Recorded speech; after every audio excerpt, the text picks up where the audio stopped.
Okay, so Carl, thank you very much once again for joining us. It's been a happening night, a lot of things happening since yesterday. First, could you walk us through what happened last night? Give us just facts, and then we'll come towards your analysis. Well, first of all, we got a tweet from Donald Trump said, basically mission accomplished. There was a successful strike on Iran's nuclear facilities, and all the U.S. bomber participated has returned safely back on base. And now we are starting to get more information filtering out. Now we're getting satellite images, and it looks for right now for what it's from what it looks like is whatever bombs that U.S. have deployed to attack the Fordow enrichment site in Iran.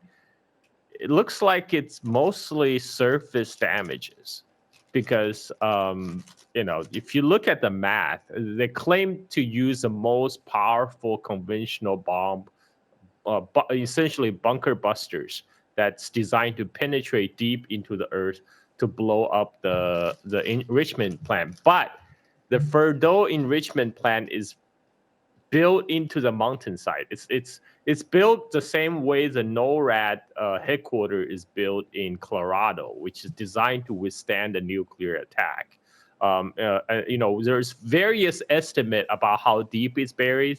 The minimum estimate is about 80 meters underground, and any conventional bomb, even the most powerful one in the U.S. arsenal, cannot penetrate 80 meters deep through granite.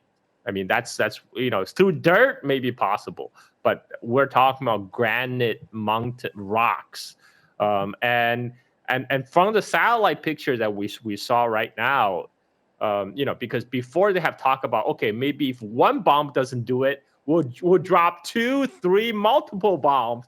If they can hit the same spot, they will dig in deeper. But now we look at the satellite photos. It looks like instead of hitting the same spot, which is actually really hard to do, there's multiple hits, and which means they're not those bombs didn't build upon each other, and so from what we're seeing right now, it looks like it's mostly surface damages. It's nothing that the Iranians couldn't repair in a few days. I mean, it's not. I don't think the main facility that's buried deep underground has been affected. In other words, all the enriched uraniums that Iran has, which U.S. aimed to destroy, they're still there. They're still there. So if Iran at this point decide, what, we're gonna go pursue the nuclear program, they have the materials ready. I mean, the hardest part about building nuke is not the technology, because we know the technology since early 1950s, since late 40s, early 50s.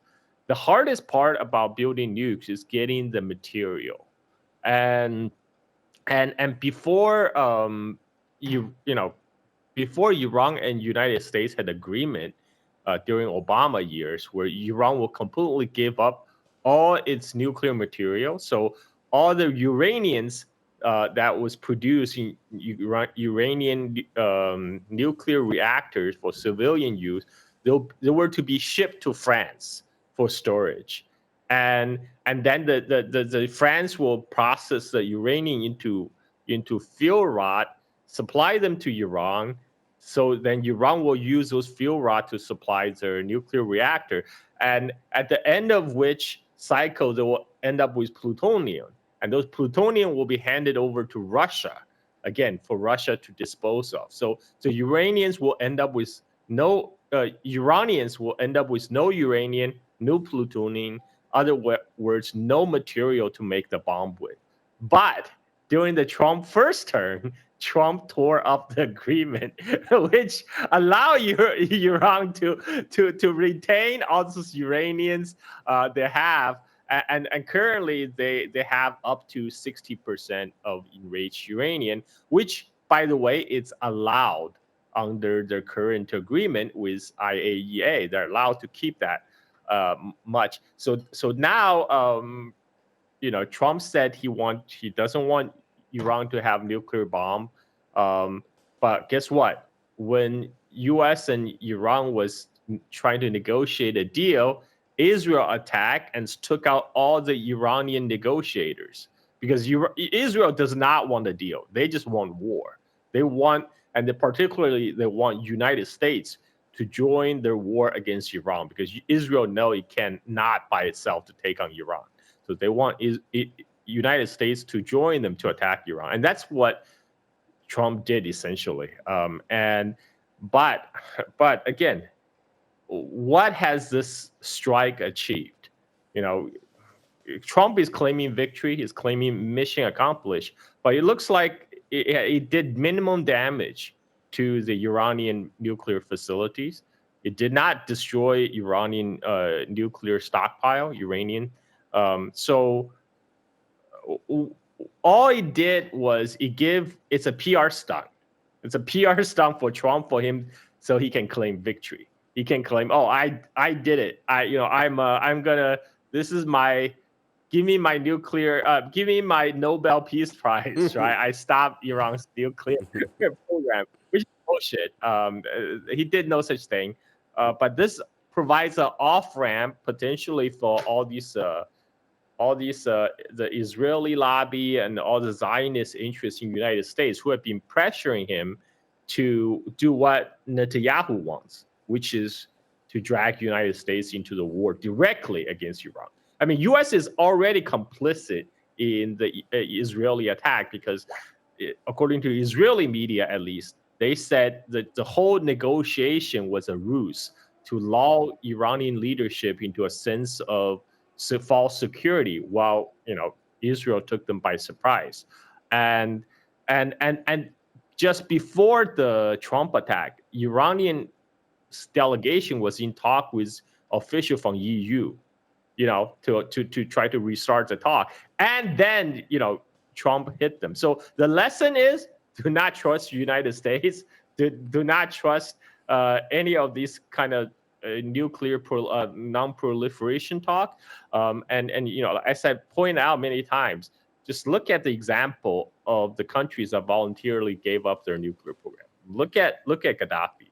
Look at Saddam. Look at what happened to them. And look at North Korea. Look at Kim Jong-un.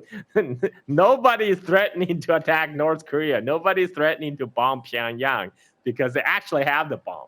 The reason United States attack Iran is precisely because they do not have a working bomb. And so right now, Iran have the nuclear material. They have the technology.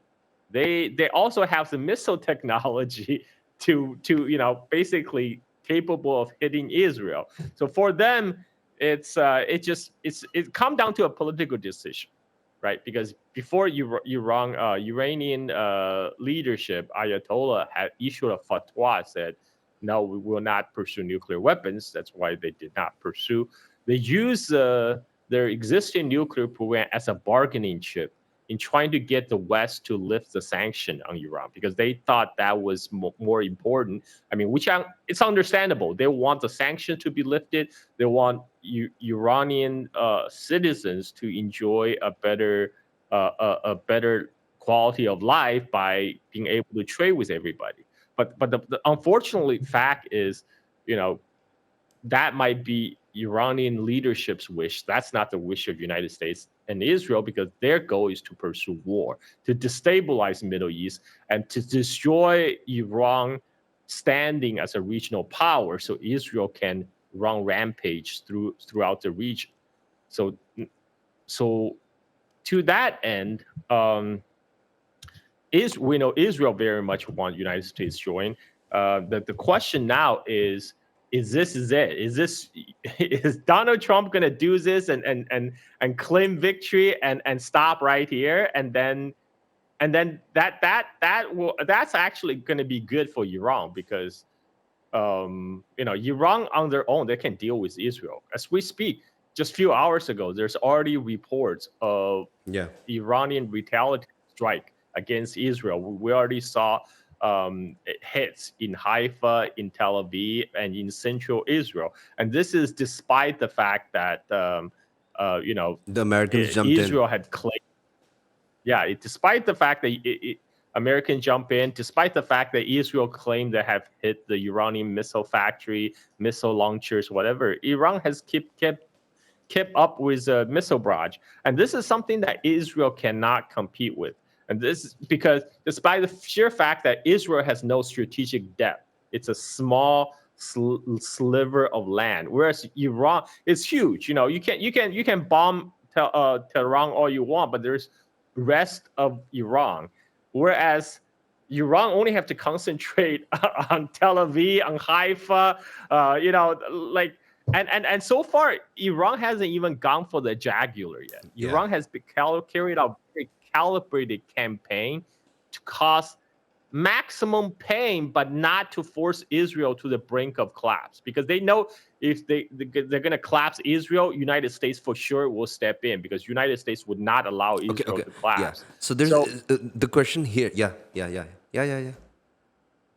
Okay, so to that end, I would make the point that Iranian campaign has been calibrated and measured, because for one, they could have, but they did not attack a target, for example, Israeli water desalination plants, which provides somewhere between 80 to 90% of the fresh water in Israel. I mean, if Israel knocked that out, Israel will have serious problems. Without water, they're going to have serious problems. But so far, Iran has refrained from doing that. Iran could also attack Israeli nuclear power plant. You would have been fair target, because you attack our nuclear facility. We could target your nuclear facility, right? And that would cause a huge problem in Israel. And so far, Iran has refrained from doing that, because they know doing something like that will probably trigger a very strong U.S. response. So now we're going to have to wait and see whether Iran will take measure to retaliate for what United States did. Israel is probably hoping that Iran will do a strong response, and that will bring back the United States back in. But my educated guess is, if Iran is going to retaliate, they will again do in a very measured and calibrated way. So they will probably go for the easy targets, which are the U.S. bases inside Syria and Iraq, because those bases are isolated. They're exposed. They're surrounded by many cases Iran supported militias. So they're the ones that's easy picking. Whereas if Iran expands the war to, say, the U.S. bases in Qatar or Bahrain, that might involve other countries like the Gulf countries. You'll definitely widen the scale of the war and closing down Straits of Hormuz and like that. So I don't think we're at that point yet. We're going to have to see how Iran respond. But apparently, right now they choose to continue to target Israel, which is something Iran can very easily handle on their own. Israel cannot, is not going to win this ladder of escalation versus Iran, because we know Israel has been running out of missile interceptors. It's reported in Washington Post, Wall Street Journal. They say Israel will run out of the interceptor missiles in less than 2 weeks. So as long as Iran can keep on the missile barrage, Israeli air defense will degrade over time. They will become less and less ineffective. From what we've seen so far, it almost looked like Israel already tried to ration their interceptor missiles, because the first few days Iran has sent over 400, hundreds of missiles, 200, 400 missiles. But the most recent wave, Iran sent only 40 missiles. But guess what? They just hit as much. They're just as much hits. So that means either Israel is trying to save on their missile interceptors, or they're running out, or in any case, Iranian missiles are finding targets, and as long as Iran can keep that up, can keep up the pressure, can keep up the missile barrage, there's nothing Israel could do. And the difference between Israelis and Iranians is that most Iranians, they are going to stay put in Iran, whereas many Israelis that have multiple passports, so they do have somewhere to go. Unlike their claim that, oh, we have nowhere to go. No, they have somewhere to go. And when the shit hits the fan, most of them will choose to get the hell out. They'll go to Europe, they'll go to United States, wherever the hell they come from. And then you're gonna have a serious problem when because you cannot run a settler colonial country without settlers. When your settlers are leaving, that's not gonna work, and it's gonna be hard. And for when the shit hits the fan, which is increasingly that way for Israel, they can no longer maintain a normal life. Before they were having party right next to Gaza, right, and now they can't do that anymore because missiles are flying through the sky. Israel's economy was already on the brink of collapse because of their, they devote all the resources into commit genocide in Gaza. And so with this additional push of Iranian missile attack, they pretty soon normal life will be impossible in Israel, and a lot of these settlers will be forced to leave. Okay, so let's first unpack that an attack on a nuclear facility. Isn't that a crime? And what is the UN doing about this? Look, I mean, Israel, United States and Israel have never paid attention about adhering to Geneva Convention or, not committing. I mean, Israel is committing war crime on a daily basis, and they are documenting it themselves and uploading on social media. We know a lot of their crime because they brag about it, openly brag about it, and post it on social media. So this is why I say, when they start crying about, why Iranians are targeting our city center, civilian building. You know what? Nobody give a shit. Given what Israel has done in the last year, nobody give a shit. In fact, the world's cheering when Iran are raining missiles down on Tel Aviv and Haifa. So nobody's gonna give a shit when they try to cry for sympathy. No, there's non-sympathy given because most of the world will wish for these Israelis what those Israelis wish for Palestinians. So like they Israel. I mean, that's why I think if it's not for the fact of United States, I think if Iran did target Israeli water plant or nuclear power plant, I don't think the world will give a damn. I mean, but so far, Iran has trying to play by the books. They have trying to stay away from hitting those critical infrastructures. Now that the U.S. has jumped into this, what do you think Iran? Where would you think Iran would attack? You have named some, but what would happen after that? What do you think would happen after that? And what do you think would happen in the near future? Do you think the regional powers of this area, this region, how would they react? Would they be comfortable with this? Well, first of all, what we have seen, there's already a sea shift in Middle East. Because traditionally we know Iran has an uneasy relationship with the Gulf countries.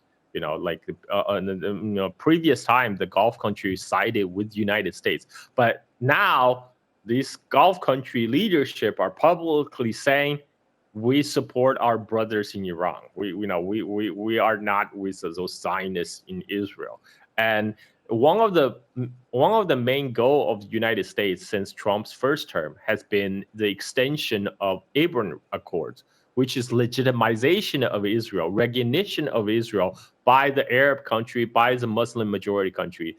That plan is shot. There's no way in hell that's going to go forward in the present environment. No government can stomach that right now because none of the people would want that. And so that's actually one big setback for U.S. foreign policy goals in the Middle East. They're not going to be able to keep pushing on this Abraham Accords on Arab countries and Muslim majority countries, and you already have Pakistan, for example, show a support by saying if Israel hit Iran with nuclear weapon, we will respond in kind, which is a pretty strong warning. And this is so I think and keep in mind that Pakistan also is supported by both China and many Arab countries as well. So this is in a way, Pakistan is not merely speaking for Pakistan.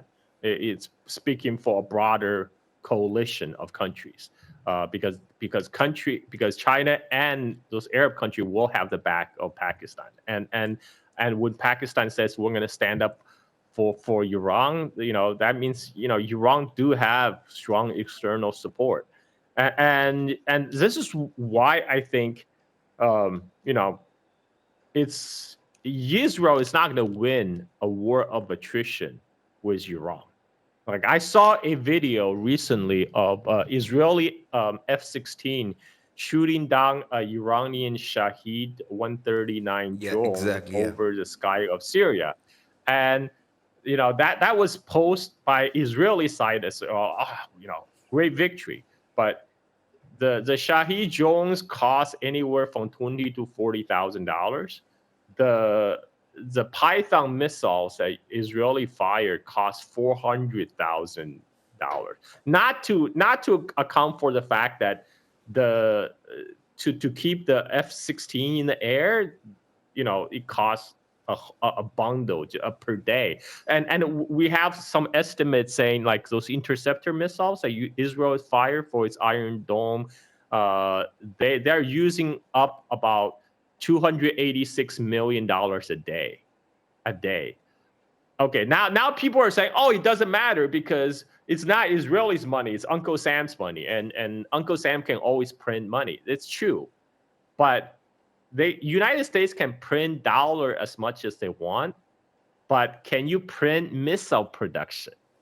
That's the key, because United States have been so financialized. They can keep on printing money, no problem, but they don't have the industrial capacity anymore. United States keep on pride itself as, oh, we're the arsenal of democracy during World War II. Well, guess what? This is not World War II anymore. Back in 1950, United States accounted for 50% of the manufacturing in the world, because the rest of the world has been devastated by war. Today, that's no longer the case, and a lot of the manufacturing capacity has already been shipped by the Wall Street to East Asia since 1970s. It's 40 years of deindustrialization and hollowing out of the manufacturing capacity in the United States is now finally biting the military industrial complex in the United States in the ass.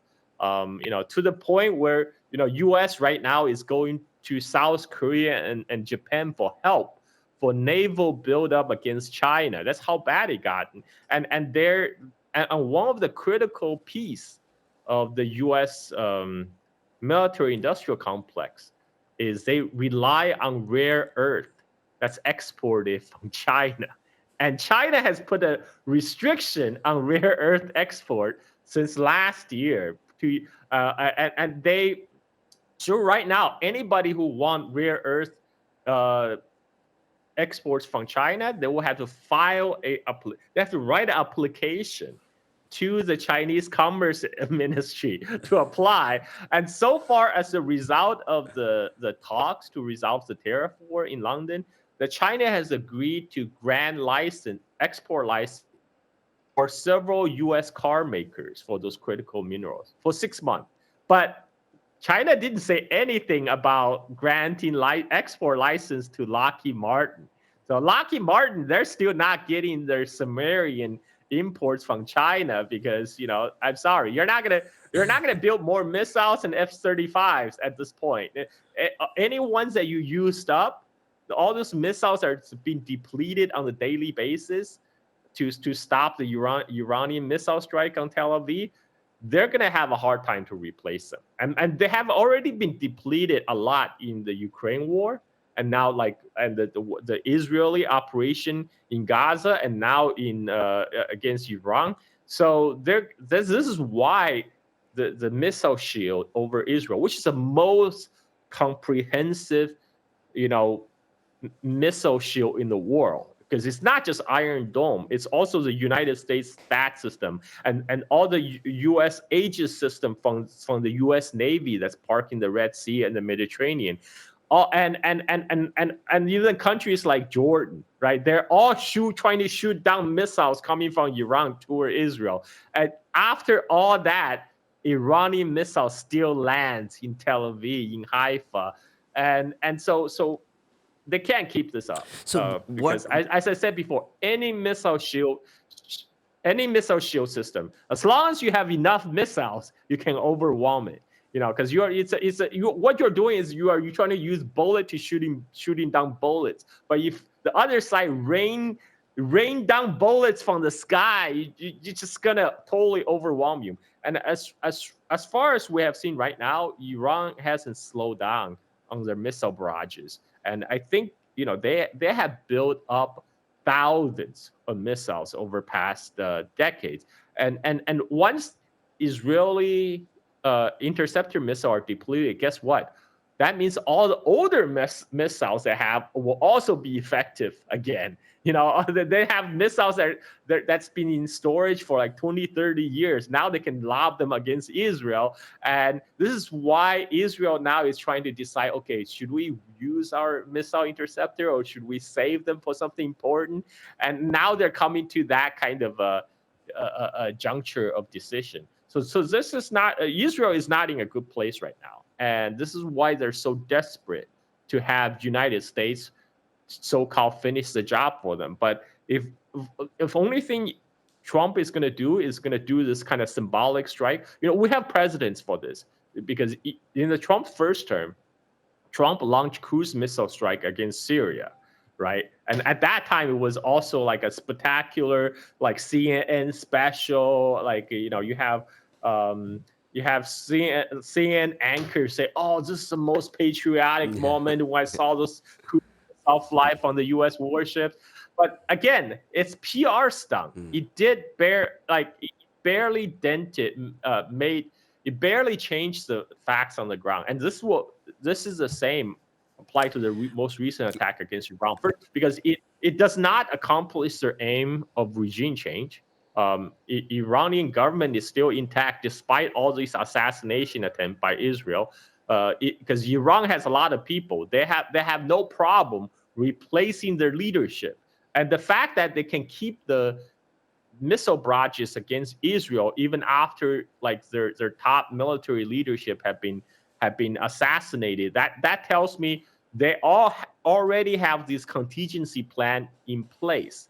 That they just have to follow up the plan. They didn't have to like come up with time to devise a new plan. They already have a plan. They just got to execute it. So it doesn't matter.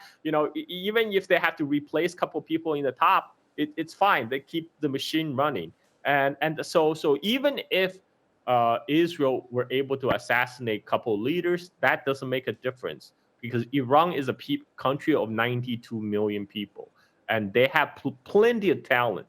Whereas Israel, they only have 9 million people. So that's a big difference. Yeah. And the fact of the matter is, they still have the equipment, as you say. They still have the knowledge. The regime is still there. This attack would only like instigate them in a different way. What else does Iran have on their menu that they use on Israel? It's the Fateh 1 and 2, the missile Fateh 1 and 2. What else do they have? And what about their Air Force? Well, we are actually, Iran has only started to use their more advanced missiles. For the first few waves, they use older missiles to grind down the Israeli Iron Dome and that system. We actually don't know if they even have more stuff up their sleeve. So the most important thing right now for Iran is to keep their missile production, to make sure they have enough missile to keep on lobbing. As long as they have enough missile to throw at Israel, they are at a position where they cannot be defeated, because Israel and right now Israel and Iran, they don't border each other, so it's just a matter of lobbing missile at each other, and Iran can absorb attack much better than Israel, just by the fact that it's a bigger country with more people, and also Iranian people are better. They have been conditioned to hardship, throughout decades of sanction. Whereas it's not the same for the Israeli side. For decades, the Israelis, they haven't really suffered any consequences of their action. They were carrying out aggression with impunity against their neighbors, against the Palestinians. But it hasn't really affected their own way of life. But now it's seriously impact their normal everyday life, and that is gonna make a big difference in the long run. And I don't think it will take too long, because, like I said, they're going to run out of their interceptor missiles in less than 2 weeks, and their sky will be wide open. Yeah, okay. And as we were seeing some videos online on Twitter, they were like showing I think it was an F-35 being bombed. They were saying that this was an Iranian plane which was bought by the Iranian regime in, I don't know, 1970s, and they still have the plane. Yeah, Yeah. So how does yeah. Iran was never into the air game, but still, what does it look like? Well, I mean, yeah, they're talking about the F-14s, which 14s, yeah. the Iranian Shah bought from United States back before 1979. But it's those are old planes anyway. Like the fact that it doesn't change the equation a whole lot. Is right now the Iranian advantage is in missiles. They're not sending over planes to bomb Israel. They're just sending missiles and drones, and those are much cheaper to operate. Like I said, those Shahed drones cost anywhere from $20,000 to $40,000, and they're not complicated piece of machinery. Like their engines are equivalent of like motorcycle engine. Iran can indigenously produce them in mass production, and whereas Israel uses these U.S. supplied weapon system, which are bloatware. The U.S. weapon system for the past decade, they have been designed to how to blow up the budget, how they can charge the U.S. government even more money. They're not really designed for the maximum efficiency in mind. And again, combine that with the lack of industrial capacity in the United States, they're already there are already people sounding alarm, say, "Oh, we're depleting too many THAAD interceptor missiles in Israel, because that means that leaves our carrier fleet dangerously exposed in the Pacific if we get into a fight with China." I'm like, look, that's the last thing you need to worry about, getting about winning against China. If you cannot win against Yemenis, you're not going to win against Iran. Don't forget about China. Like if your missiles are not effective to stop Iranian missile barrage on Tel Aviv, forget about facing China, because China have much greater production capacity. China are making missiles in like lights off automated factories run by robots. They can make missiles 24/7 nonstop. There's no way you can compete with that kind of production. So the fact is, United States, they say they want to pivot to Asia. Well, it turns out they're pivoting to West Asia, and I think this is a game that cannot win, because we're not looking at a replay of Iraq War, because there will be no ground invasion. because there's almost zero popular support in the United States right now for a ground invasion of Iran. And not to mention, that's crazy because Iran is a much larger country than Iraq. And if without and also U.S. currently don't have the troop transportation capability. Back in 2003, U.S. Army still have these army transport ships that has a capability to transport 170,000 troops to the Middle East. Guess what? They just scrap all those army transport ships. They literally don't have the transportation capacity to do that anymore. And there will be no ground. There will be no boots on the ground. When no boots on the ground, that means, all the regime change talk is fantasy. That's pipe dream. They're not gonna, because right now Iranian people are more united than ever. You see all these Iranian liberals who used to criticize the Iranian government and whatever. Now they're saying, look, we are against Israeli attack on our country. We want our country to get the bomb. We want the nukes to protect ourselves. So Iran is not looking to be weakened out of this. For anything, there's more group solidarity in Iran right now. Everybody are rallying around the flag. So they're not. So far, the U.S. intervention is not changing any equation on the ground. Go ahead. What does this do to Trump's politics in America? What about the MAGA movement? What about the people? How much would this have an effect there? That's a good question. I mean, there's already some famous dissenters emerging out of the rank. Most famously, Chris Tucker, right? Chris Tucker recently conducted an interview with Ted Cruz, made him look like a fool.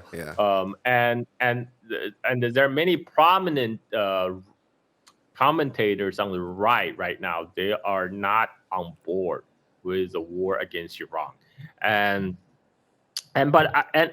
but this is also interesting part is, the whole MAGA crowd also, at least large part of it, it's also like a personality cult that was built around Trump. So even if Trump today says, okay, mission accomplished, everything is fine, we can stop right now, everybody will be happily going along with that. Because just simply he's Trump. So Trump actually won't lose any support if he pivots, like do a quick pivot from war and just say, hey, we did the thing. Well, we helped Israel out. We stopped the nuclear program. Mission accomplished. Now, now let's do something else. Let's shift focus domestically. Let's arrest more immigrants. let's focus on deporting immigrants. I think his supporters will probably happily go along with that because it's a cult. The cult followers that will follow their cult leaders.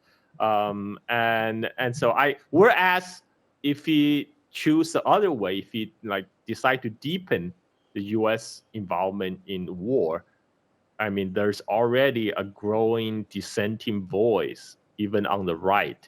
And it's very unpopular. I can tell you based on just my own circle, it's it's across the board, across the political spectrum, very unpopular among Americans to get into another war in the Middle East.